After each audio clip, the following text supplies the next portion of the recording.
পাণ্ডবদের বহু গুণময় রানী স্বল্প মেজাজের জন্য পরিচিত ছিলেন। তিনি প্রায় প্রত্যেককে বা সমস্ত কিছুকে অভিশপ্ত করেছিলেন, যা তাকে বিরক্ত করেছিল। এটি কুরু বংশ বা দরিদ্র নিরীহ কুকুরও হতে পারে। তবে সব অভিশাপের মধ্যে সবচেয়ে বিখ্যাত ছিল তার সৎপুত্র ঘটোৎকচের দেওয়া অভিশাপ।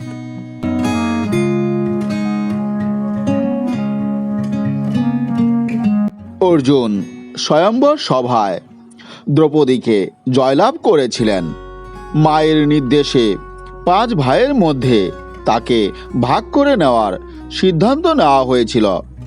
দ্রৌপদী কেবলমাত্র এই শর্তে এই ব্যবস্থার সাথে একমত হয়েছিলেন যে তার স্বামীর কেউ অবশ্যই তাদের ব্যক্তিগত স্ত্রী এবং সন্তানদের তার বাড়িতে আনবেন না এবং তাকে রানীর মর্যাদায় রাখা হবে। ভীমের স্ত্রী এবং বংশের জ্যেষ্ঠ পুত্রবধূ ছিল রাক্ষসী হিড়িম্বা। এটি পাণ্ডবদের অন্যান্য স্ত্রীকেও হতাশ করেছিল।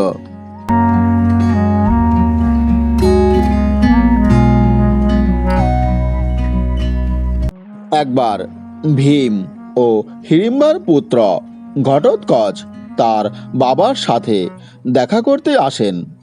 তিনি তার মায়ের অনুরোধে দ্রৌপদী ব্যতীত প্রত্যেক প্রবীণকে সম্মান জানালেন।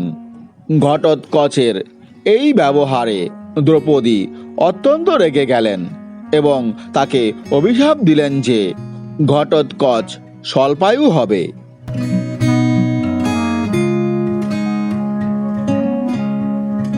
দ্রৌপদীর এই ব্যবহারে হিড়িম্বাও অত্যন্ত ক্ষুব্ধ হয়েছিলেন। তিনি মনে করিয়ে দিয়েছিলেন যে তার পুত্র রাজা ছিলেন। হিড়িম্বাও দ্রৌপদীকে অভিশাপ দিয়েছিলেন যে তার ছেলেরাও অল্প বয়সেই মারা যাবে। সুতরাং এই দ্বন্দ্বটি একটি তুচ্ছ সমস্যার কারণেই তৈরি হয়েছিল।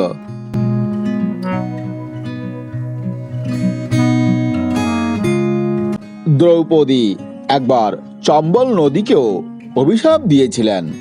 কিংবদন্তি অনুসারে পাশা খেলার পরে যেখানে পাণ্ডবরা তাদের স্ত্রী দ্রৌপদী সহ সব কিছু কৌরবদের হাতে হারান, হস্তিনাপুরের রাজসভায় এক মর্মান্তিক দৃশ্যের অবসান ঘটে। দ্রৌপদীকে টেনে নিয়ে সমাবেশে নিয়ে যাওয়া হয় এবং জনসমক্ষে অপমান করা হয়।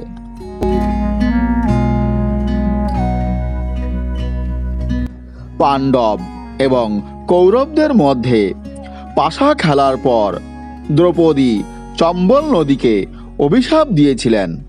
ক্রোধে তিনি ঘোষণা করেছিলেন যে নদী চিরকাল তার অপমানের সাক্ষী থাকবে এবং যে কেউ এর জল পান করবে তাকে প্রতিশোধের অতৃপ্ত তৃষ্ণা গ্রাস করবে। বিশ্বাস করা হয় যে এই অভিশাপ শতাব্দীর পর শতাব্দী ধরে মানুষকে নদী থেকে দূরে রেখেছে, এটিকে অস্পৃশ্য এবং দূষিত থেকে মুক্ত রাখতেও সাহায্য করেছে।